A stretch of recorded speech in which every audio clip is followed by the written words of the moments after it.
सुप्रभात। मैं साधना Mishra US academy institute में हिंदी की शिक्षिका हूँ। आज हम कक्षा 5 ठीक है, आपका हिंदी विषय है। आपका दूसरा चैप्टर है कबाड़ से जुगाड़। क्या है? कबाड़ से जुगाड़ के बारे में पढ़ेंगे कि कैसे हम यूज की हुई वस्तुओं को, उपयोग की हुई वस्तुओं को हम दोबारा उसको कई बार इस्तेमाल कर सकते हैं। तो आइए हम इस कहानी को पढ़ते हैं। ठीक है, यह एक कहानी है।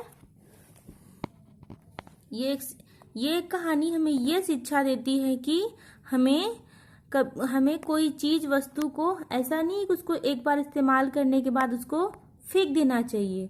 उसे हमें जब तक हो सके उसका इस्तेमाल करना चाहिए, उसका उपयोग करना चाहिए। ठीक है, हम चीजों को इस्तेमाल करके फेंक देते हैं। पूरी उपभोक्ता संस्कृति, उपभोक्ता मतलब यूज करने वाला, उपभोग करने वाला, संस्कृति मतलब हमारे विचार, हमारी संस्कृति। ठीक है, ये क्या है? ये पूरी उपभोक्ता संस्कृति खरीदो और अधिक फेंको के सिद्धांत मतलब नियम पर टिकी है। इनका एक नियम बन गया है कि हम इसका बहुत बार इस्तेमाल करेंगे और हम इसको फेंक दिया करेंगे। इससे एक और कचरे के ढेर बढ़ सकते हैं। इससे क्या नुकसान है कि एक तरफ तो कचरे के ढेर बढ़ेंगे, तो दूसरी ओर पृथ्वी के सीमित साधनों का दुरुपयोग हो रहा है। सीमित मतलब कम मात्रा में, दुरुपयोग मतलब किसी वस्तु का सही ढंग से उपयोग न करना, उसका दुरुपयोग करना। ठीक है, तो ये तो संस्कृति बनी है, सभ्यता बनी हुई है कि इसका हम अधिक से अधिक वस्तुओं को खरीदें और फेंक दें।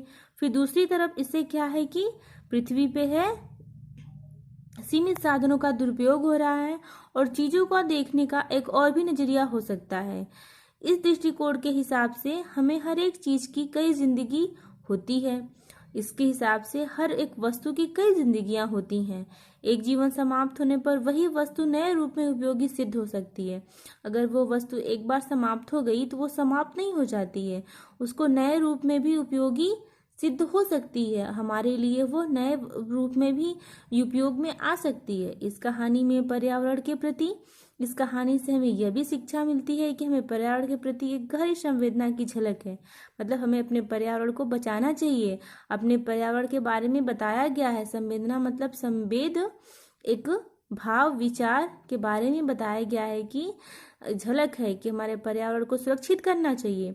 भगवान बुद्ध से जब एक भिक्षु ने नए अंग रखे की मांग की, भगवान बुद्ध हैं, उनसे एक भिक्षु मतलब एक भिक्षा मांगने वाला ब्राह्मण ने जब एक नए अंग रखे की मांग की, अंग रखा मतलब वस्त्र पे वस्त्र अपना, ठीक है, वस्त्र की बात है यहाँ पे, अंग ढकने वाला वस्त्र की मांग की, तो बुद्ध ने पूछा तुमने पुराने अंग रखे का क्या किया? तो भगवान बुद्ध ने उस भिक्षु से पूछा कि हम तुमको पहले भी तो अंग रखा दिए थे, उसका तुमने क्या किया? तो वो बहुत सहजता से बोला, भगवान वो तो बहुत पुराना हो गया था। तो बोल रहा कि भगवान वो तो बहुत पुराना हो गया था, मैंने उसे बिस्तर पर चादर से बिछा दिया। जब वो बहुत पुराना हो गया तो मैंने उसको अपने अंग पे ना रख के उसको बिस्तर पे बिछा दिया है। भिक्षु ने ये उत्तर दिया। जो भिक्षु ब्राह्मण था उसने वो जवाब दिया। जब भगवान बुद्ध ने पूछा तुमने उस अंग रखे का क्या किया, तो उसने बहुत सहजता से, प्रेम से बोला कि भगवान वो तो पुराना हो चुका था, उसको मैंने अपने शरीर से उतार के बिस्तर पे बिछा दिया है। तो बुद्ध ने पूछा फिर तुमने पहली वाली चादर क्या क्या किया? तो बुद्ध ने पूछा उस बिस्तर पे चादर तो बिछी रही होगी पहले से ही, तो तुमने उस चादर का क्या किया? तो वह बोला, भिक्षु बोला, वह चादर तो घिसकर इतनी कट गई कि मैंने उसके तकिए का गिलाफ बना दिया।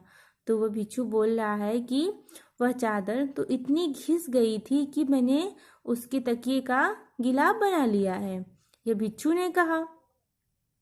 फिर भगवान बुद्ध ने पूछा फिर तुमने पहले वाले गिलाफ मतलब तकिए का कवर, ठीक है, तो तुमने पहले वाले गिलाफ का क्या किया? ये बुद्ध ने पूछा। फिर तो भिक्षु बोला वह पुराना गिलाफ तो इतना जीर्ण शीर्ण मतलब बहुत खराब होना, एकदम बेकार हो जाना, फट गया, सड़ गया, एकदम हो गया कि मैंने उसका पावदान बनाना ही ठीक समझा। पावदान मतलब पैर पोंछने वाला, हमारे घर में होता है ना, तो तो वही कह रहे हैं कि वो इतना खराब हो गया था वो गिलाफ कि मैंने उसका पावदान बनाना ठीक समझा।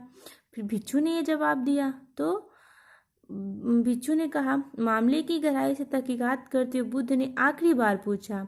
इस सारी घटनाओं को जानने के बाद बुद्ध ने आखिर बार उससे पूछा कि अच्छा यह तो बताओ कि पुराने पायदान का तुमने क्या किया?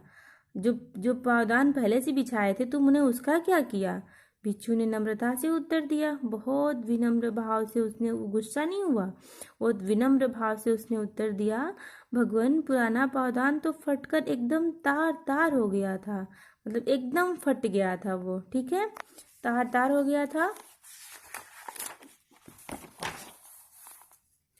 इसलिए मैंने उसको 1 सेकेंड,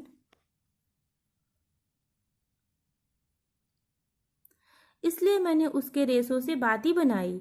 मतलब वो जो पावदान था इतना चिड़ चिड़ हो गया, इतना फट गया था वो कि मैंने उसके रेशे निकाल डाला। वो उसके रेशे निकाल के उससे बाती बना दी और उसको तेल में डुबोकर दिए का काम किया, अपने घर में रोशनी लाया। तो आप सोचिए कि वो एक वस्तु को, ये नहीं कि एक बार फट गया, चादर फट गई तो फेंक दिया, अंगरखा फट गया तो फेंक दिया, उसने एक वस्तु को कई बार उपयोग में लाके सिद्ध किया। भगवान बुद्ध भिक्षु से खुश हो गए। भगवान बुद्ध जो थे वो भिक्षु से खुश हो गए। उन्होंने उसे नया अंगरखा दे दिया। भगवान बुद्ध ने उसे नया अंगरखा दे दिया। वो इतने खुश हो गए कि उसे एक नया अंगरखा दे दिया। ठीक है, तो हम इस कहानी से क्या शिक्षा मिलती है? हमें इस कहानी से हमें यही शिक्षा मिलती है कि हमको एक वस्तु को जितना बार हो सके उसे इस्तेमाल करना चाहिए। ठीक है। भिक्षु ने अपने पुराने अंगरखे का क्या किया? तो भिक्षु ने क्या किया? उसका चादर बना दिया। भिक्षु ने पुरानी चादर का क्या किया? तो उसने उसका गिलाफ बना दिया। पुराने गिलाफ का क्या किया? तो पुराने गिलाफ का पावदान बनाया। ठीक है। कबाड़ जुगाड़ का क्या अभिप्राय है? इसका अभिप्राय यह है कि हमें एक वस्तु को कई से कई, जितना बार हो सके कई बार उसका उपयोग करना चाहिए। हम चीज़ों को कब फेंक देते हैं? तो हम इस्तेमाल करने के बाद फेंक देते हैं। उपभोक्ता कौन होता है? तो वस्तु का प्रयोग करने वाला, वस्तु बेचने वाला, वस्तु बनाने वाला। तो वस्तु का प्रयोग करने वाला। उपभोक्ता संस्कृति किस सिद्धांत पर टिकी है? अधिक खरीदो, अधिक फेंको पे। इस सिद्धांत के परिणाम क्या हुए? कचरे के ढेर बढ़ गए, पृथ्वी के सीमित साधन कम हो गए, दोनों ही। भिक्षु द्वारा बनाई वस्तु का क्रम सही करके लिखो। तो पहले उसने क्या बनाया? अंगरखे का चादर बनाया। फिर चादर का क्या किया? तकिए का गिलाफ बनाया। फिर गिलाफ के बाद क्या बनाया? पायदान बनाया। फिर उसके बाद क्या बनाया? दिए की बाती। ठीक है, ओके।